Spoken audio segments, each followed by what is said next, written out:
Hey everybody, it's Scott from Extreme Performance Training Systems. In today's video, we're going to look at some exercises that we can do with the dumbbell for abdominals. This goes along with the dumbbell exercise video series that I've done so far. I've done a lower body workout, I've done an upper body workout that both require nothing but a set of dumbbells. And today we're going to finish it up by showing some abdominal exercises you could do with some dumbbells as some external resistance. Now, I've mentioned in my other videos that my favorite dumbbells are the power block adjustable dumbbells. These are awesome for home fitness training because it's one set of handles that have adjustments from 5 all the way up to 45 pounds. You can also get additions or pro sets that have up to 90 or 125 or even more pounds. So with this one set of dumbbells, it really gives you a lot of options. They're incredibly versatile and they're very durable. And I'm just a huge fan of power blocks. I've had mine for many years now, never had an issue with them. Now, oftentimes we see abdominal exercises presented in such a way that there's no external resistance used, and I think that's a mistake. All right, if you're trying to build up bigger biceps or stronger biceps, you're not just going to curl a broomstick over and over for hundreds and thousands of reps to build bigger and stronger muscles. You're eventually going to lift heavier and heavier weights.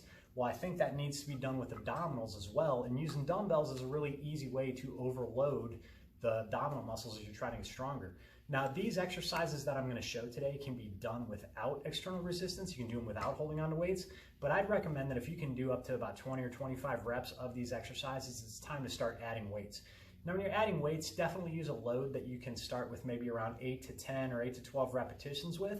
Build those reps up to that 20 to 25 rep range over time, and then increase the weights and start that over. So this way it'll give you a long kind of continuous cycle where you can continually push the weights up, and you'll find that you'll probably get stronger abdominals, and if your body fat's low, you'll get better abdominal definition on top of it as well. All right, so we don't want to just train the abs with no weight. Eventually we want to start kicking those weights up. The first exercise that I want to show is a toe touch crunch. So you're going to begin this exercise by laying down on the ground. All right, you want to lay down in such a way that your legs are up so that the upper leg, the thigh, is perpendicular to the ground. This isn't yoga. You don't need to have your knees totally locked out. It's not a flexibility test. You can have your knees partially bent. That's fine because we're not actually touching the toes. We're just pushing the hands straight up, or in this case, the weight straight up, as if we're attempting to touch the toes. And in doing so, when we give that push, you're going to find that you're going to get a lot harder contraction of the abdominals than you would if you just do a regular crunch with your hands behind the head like we normally see in the gym. All right, so to do this, you want to take your weight and hold it up over the chest.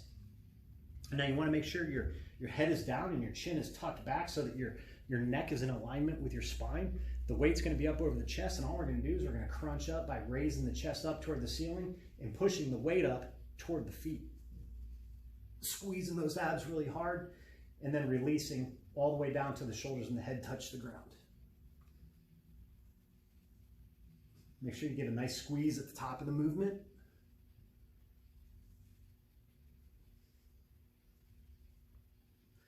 And that is your toe touch crunch. The second exercise that we're going to look at is the Russian twist. Now with the Russian twist, I always instruct my clients to start out with their knees in about a 90-degree angle, heels on the ground, and you start out with your hands on your knees. To get into the body position, what we're going to do is we're going to lean back until the arms are totally straight. This is going to give us a pretty good torso angle to start with. Now you want to make sure that you're not excessively arching your back, but rather you're rounding your back into a bit of a crunch position. We're going to contract the abs tight, we're going to squeeze the glutes, and this is going to be our starting position for the Russian twist. Now, if this becomes too easy, even when holding weights, you can make this more difficult by rocking back onto your hips and raising the feet up. This is going to make it more challenging, and you're going to be working the stability of your abdominals a lot harder to hold that V-sit position. Now, to do this exercise, just hold your weight out in front of you with the elbows bent. I like to tuck my elbows to the side and brace them against the torso. And when we do our rotation, we're only going to rotate so far that the weight passes the thigh on each side. We're squeezing the glutes, we're bracing the abs, and we're moving the torso together as a whole, making sure that we keep our eyes on the weight so that we're getting the proper rotation of the torso. Now, sometimes when people do this exercise, you'll see them take the weight all the way to the side so that it touches the ground, or worse yet, that they bounce the weight off the ground. We don't want to do that. There's no reason to rotate that far. Just passing the thigh on each side is enough to get the obliques triggered when you're doing this exercise without causing excessive rotation in the spine, which we're trying to avoid. And again, if you want a little bit more difficulty, raise those feet up as you're doing your twists. again, if you can do the body weight variation of this exercise for say 20 to 25 reps on each side, it's time to add weight. Lower those reps down to about 8 to 10 or 8 to 12 on each side, making sure that we count 1 to 1, 2 to 2, 3 to 3 all the way across so that we're getting an even number on each side of the abdominals. The last exercise we're going to look at is the crunch and the combo crunch. These are just two basic floor crunch variations, both of which I like. One involves us anchoring the lower body and just curling the torso. And then the second involves us crunching up with the torso as in a regular crunch while pulling the knees back simultaneously. So we're just getting a little bit greater contraction in the abs. I want to show you both variations so you got a couple options of ones that you can do. And again, if you can do these for about 20 to 25 reps pretty easily with no weight, it's time to start adding weight to this exercise. So we're going to begin by laying down on the back. I like to make sure that I'm holding the weight up over my head or over my chest. A lot of times when people do these exercises, they throw the weight forward and the weight acts like a counterbalance to help pull them up, and we don't want that. We want to make sure that the load stays up here. You get it behind the head, it's even harder because of the way it changes the leverage, but you want to avoid chucking the weight and using that momentum to help you lift up. We're trying to create as much tension in the abdominal muscles as possible. So keep that weight back over the head like so. Now from here, keep the chin locked in, feet are flat on the ground, and we're going to squeeze the glutes, brace the abs, and curl the body up as if we're pushing the sternum up to the ceiling, and then lowering all the way back down. And this is just a regular weighted abdominal crunch.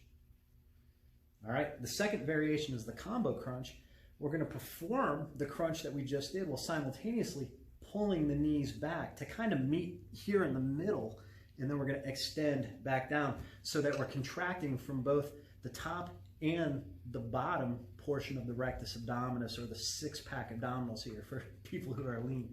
So you're going to start out with that weight above your head, feet on the ground, and you're going to do your regular stomach crunch, but as you do, as your regular abdominal crunch, you're going to pull those knees back and meet in the middle. Now you don't need to put your feet all the way down in between every rep. You might find that you get an excessive arch in the back.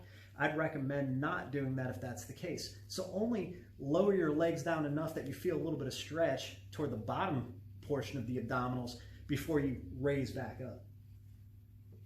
See, I'm getting a really good range of motion here, and I'm not touching my feet down. If I do, I get a lot of pelvic rotation, puts a little bit of stress on the lower back. So again, if you can do the body weight variation of that exercise for a good solid 20 to 25 reps, it's time to grab a weight and make the exercise a little bit more intense. So again, this is the final video in this dumbbell exercise video series.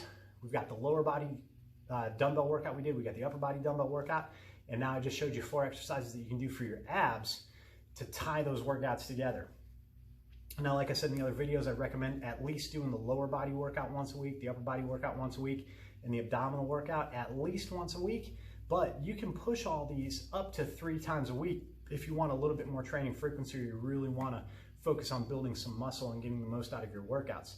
Because this isn't powerlifting, because it's not Olympic weightlifting where you're trying to lift maximal singles, or you're not putting a lot of heavy stress on the body, you can get away with training a little bit more frequently because the body is going to recover a lot faster.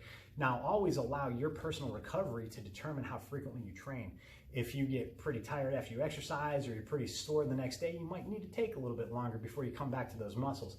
But as a general rule of thumb, if you're pretty healthy and you're beginning, you're into an exercise program, you should be able to train each muscle group at least twice a week, as long as you're not trashing them with really, really heavy lifting. If you're just doing these kind of moderate repetition sets with moderate loads where you're not pushing yourself to total failure and things like that, like I said, 2 to 3 times per week of each muscle group will yield pretty good results. This doesn't negate the need for things like cardio and flexibility. You got to make sure you're working those in as well.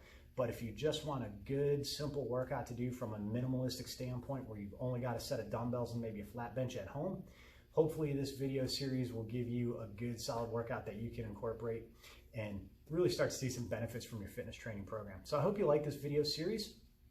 If you'd like something a little bit more specific, I do offer an online coaching program. You can email me to scott@eptsgym.com to inquire about my online coaching program. But basically, I offer program design, for more specific program design based on your individual goals. And I also provide some video feedback analysis, where if you want some exercise technique, you can send me a video of an exercise that you want checked, and I'll provide some fixes for you if there's something wrong that I see in the video that you sent. So again, you can shoot me an email at scott@eptsgym to scott@eptsgym.com to inquire about my online coaching program and those services that I offer. But I'm going to keep pumping out some content on my YouTube channel, so make sure you hit the subscribe button down in the corner of this video so that you get updates on future videos that I put out. If there's a certain exercise, or there's a certain workout, or if there's a certain question that you want answered, you can leave those in the comments below the video, or you can shoot them directly to me at my email, or get in touch with me on social media. I'm active on Facebook, Twitter, and Instagram. You can get a hold of me there.